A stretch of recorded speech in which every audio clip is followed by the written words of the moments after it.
Remember when Superman was too busy saving the world to star on TV, so we got his younger, budget-friendly stand-in instead? Well, today we're counting down 10 wild, weird, and wonderfully awkward facts about Superboy, the syndicated superhero series that DC Comics seemed determined to forget, but fans never did. In 1988, Superboy flew onto screens with full syndicated swagger courtesy of the Salkinds, the same producers behind the Christopher Reeve movies. But this wasn't Metropolis. This was Central Florida, where young Clark Kent battled villains between journalism classes at Schuster University. It ran for 4 seasons and 100 episodes, long enough to get strange, stay ambitious, and somehow keep a straight face through all of it. Before we get started, be sure to hit like and subscribe. It helps the algorithm show this video to more retro TV fans. Now, let's get into the countdown with fact number 10.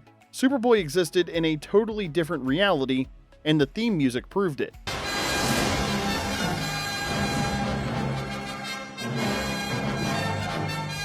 Have you ever wondered why Superboy didn't open with that soaring John Williams Superman theme? You know, the one that made you feel like truth, justice, and orchestral brass were about to save the world?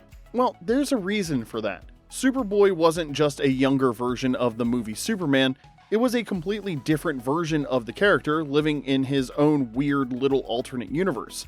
Different rules, different tone, different destiny, and apparently, different music licensing. Because this version of Superboy wasn't connected to Christopher Reeve's Superman at all, despite being made by the same producers, the Salkinds. So instead of flying into that iconic score, he shows up to a theme song that sounds like something from an off-brand Saturday morning cartoon.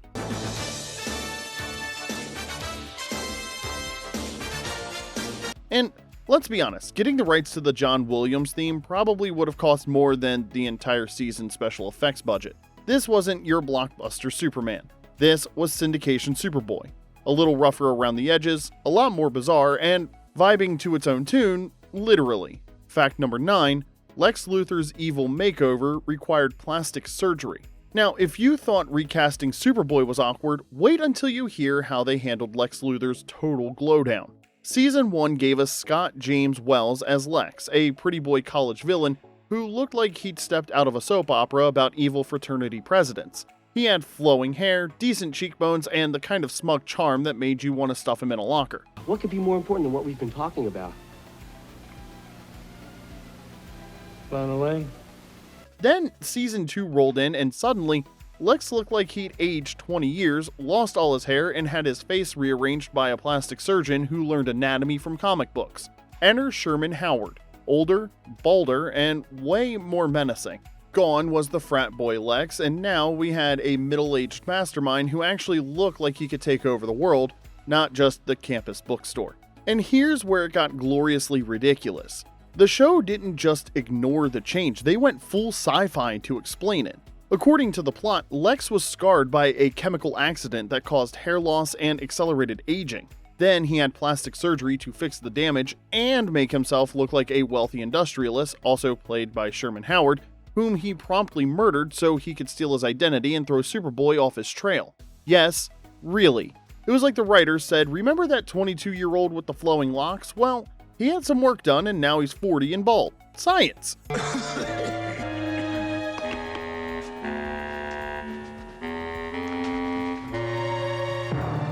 You almost have to admire the commitment. Instead of pretending it never happened, they cooked up a full-blown comic book plot twist to justify the recast. Was it convincing? Not even remotely. Was it entertaining? Absolutely. Fact number 8, Superboy's weirdest villain was Gilbert Gottfried with exploding teddy bears. In Season 2, Superboy went full Saturday morning cartoon with one of the most gloriously unhinged casting choices in superhero TV history. Gilbert Gottfried as Knick-Knack, a villain obsessed with deadly toys. Here you go, Knick-Knack. Thank you, Daisy, my little muffy poo.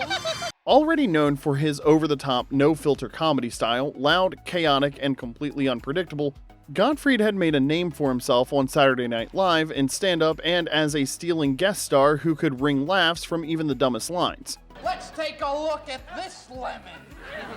No wonder people die. It's got a cockamamie shape.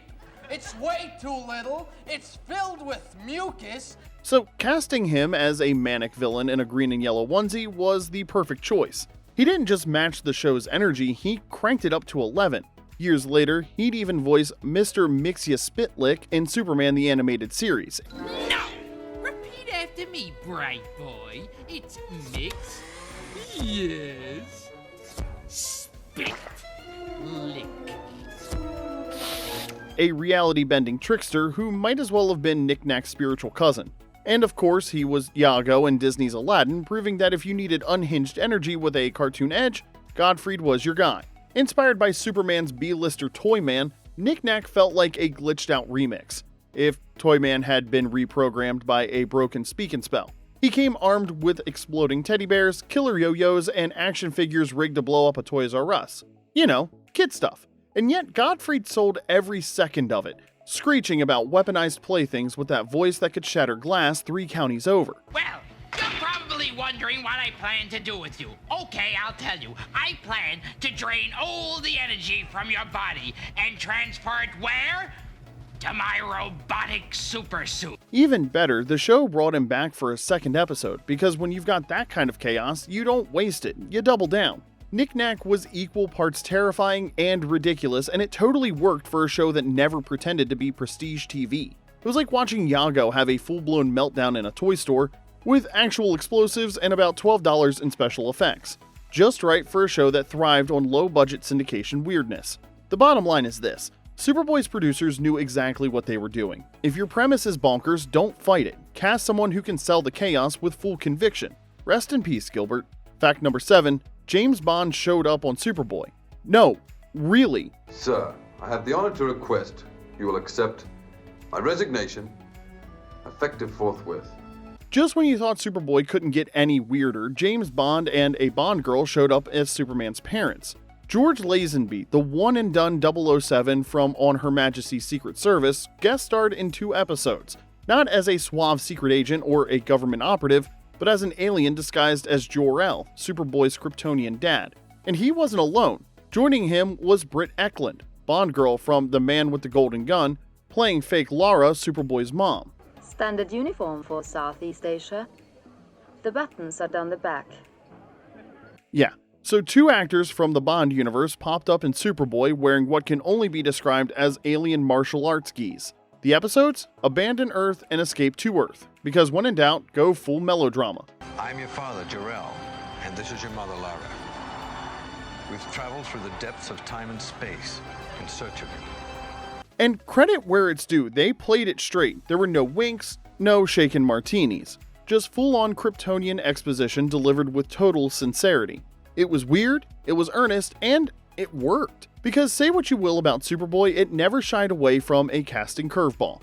Fact number 6, Lana Lang became a sci-fi and soap opera queen. If you watch Superboy, you definitely remember Lana Lang. But what you might not know is that actress Stacy Haiduk went on to become a full-blown sci-fi and soap opera queen. So what do you think about Sarah now? I'll let you know when I find out what crime syndicate she set up.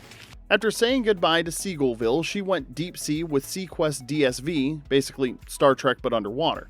Then came Kindred, The Embraced, a supernatural vampire soap that had more eyeliner and mood lighting than an entire season of Buffy. And she didn't stop there. She popped up in Charmed, Brimstone, True Blood, Heroes, even The X-Files. Basically any show where something exploded, levitated, or bit people in the dark. If it had a cult following and a fog machine, she probably guest starred in it. Then she went full daytime drama mode. She played Hannah Nichols on All My Children, pulled double duty as Patty Williams and Emily Peterson on The Young and the Restless, earning herself an Emmy nomination, and later took on 2 more characters, Kristen DeMera and Susan Banks on Days of Our Lives, snagging another Emmy nomination in 2022. Aliens? Check. Vampires? Check. Evil twins? Obviously. Stacy Haiduk didn't just dip her toe into genre TV, she moved in and made it her own. Alright, we're halfway through our countdown, and if you're enjoying this trip back to the golden age of low-budget superhero television, be sure to click the like button and subscribe.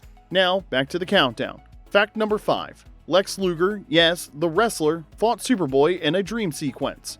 Okay, we have to clear this up. Lex Luger is not Lex Luthor, but he did show up on Superboy.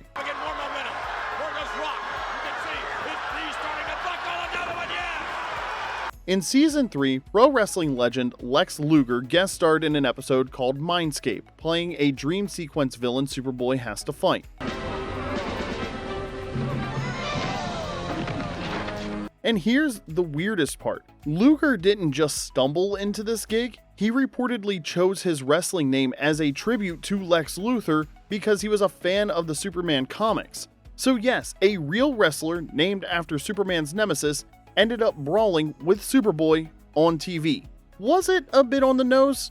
Absolutely. But when you've got a jacked up supervillain named Lex fighting your hero in a dream, you roll with it. Fact number 4, they recast Superman and hoped nobody would notice. Let's start with the elephant in the room, or should we say the completely different guy in the red cape. John Hames Newton played Superboy for the entire first season, delivering his lines with all the charisma of a community college math teacher reading from a teleprompter. You are either a quick healer or a bad liar. What are you talking? Then Season 2 rolled around and suddenly Clark Kent looked completely different. There was no explanation, no magical plastic surgery, no multiverse, not even a cheeky wink to the camera. Just boom! New face, same cape, baby. It was like if halfway through a Superman movie, Christopher Reeve walked off set and they just replaced him with the guy who plays Superman at Six Flags. It's a sniper. Everybody get down!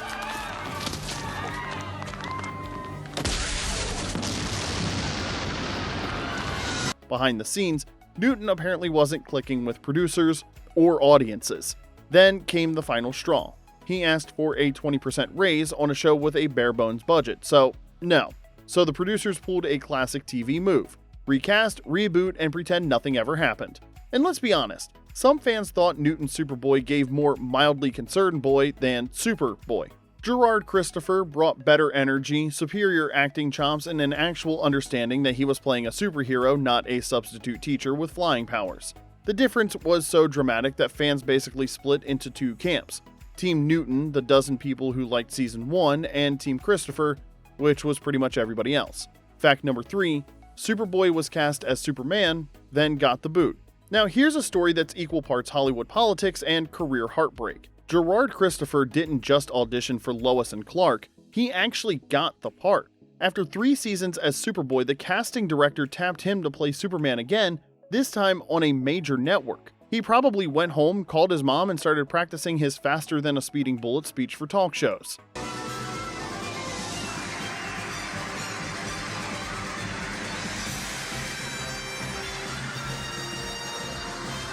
Then, someone at Warner Brothers did a double take. Wait, didn't this guy already play Superman on that other show we're trying to pretend never happened? Oops. Just like that, Christopher was dropped and Dean Cain got the cape instead. Imagine landing your dream role, then losing it because you were too closely associated with the one you already nailed. But the weirdness didn't stop there. After Superboy was canceled, rights disputes buried the show in legal limbo. Tired of waiting, Christopher took matters into his own hands. He somehow got hold of the master tapes and started selling homemade VHS and DVD sets through his own website and at fan conventions. It was like a one-man bootleg operation, except the bootlegger was the actual star. Picture it. You walk into a con and Superman's sitting at a table, casually offering Season 2 of his own show. Want it signed? I was there. Superboy, could I have your autograph? Yeah, sure. Eventually, Warner Brothers reclaimed the rights and officially released the show through the Warner Archive. Christopher agreed to stop his rogue distribution, but by then, fans had already picked up what was essentially the unauthorized director's cut. No lawsuits were filed, but it remains one of the weirdest post-cancellation sagas in superhero TV history. Fact number 2, DC pulled the plug to make room for their favorite son. Just when Superboy was hitting its stride, DC Comics basically showed up at the party and turned off the music. After 4 seasons of cape-wearing chaos, the rights to Superman reverted back to Warner Brothers, who owned DC and had bigger plans. They were prepping a shiny new series called Lois and Clark, The New Adventures of Superman. You know, the one with actual production values and a budget that didn't require filming in someone's backyard. Hey, get away from that. What kind of a lunatic are you? That is a bomb that you...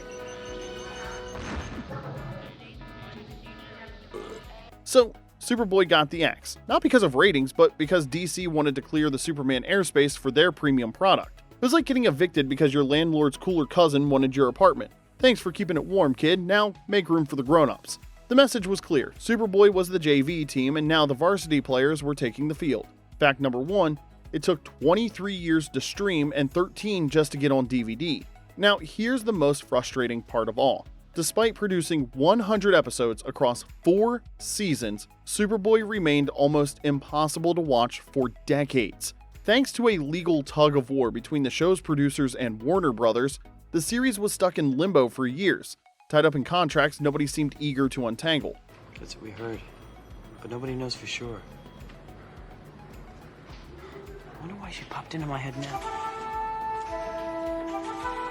It didn't even get a proper home video release until 2006, a full 13 years after it ended, when Warner Archive finally started issuing the seasons on DVD. But even those disappeared quickly.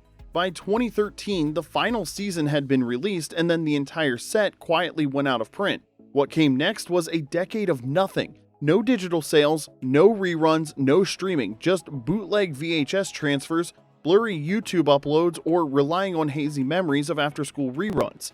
For fans, it was like the show had been locked in a vault and everyone lost the key.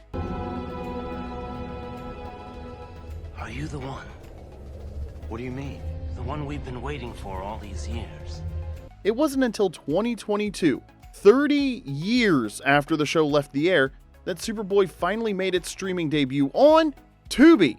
Not Netflix, not Hulu, not even HBO Max, despite Warner Brothers owning the franchise.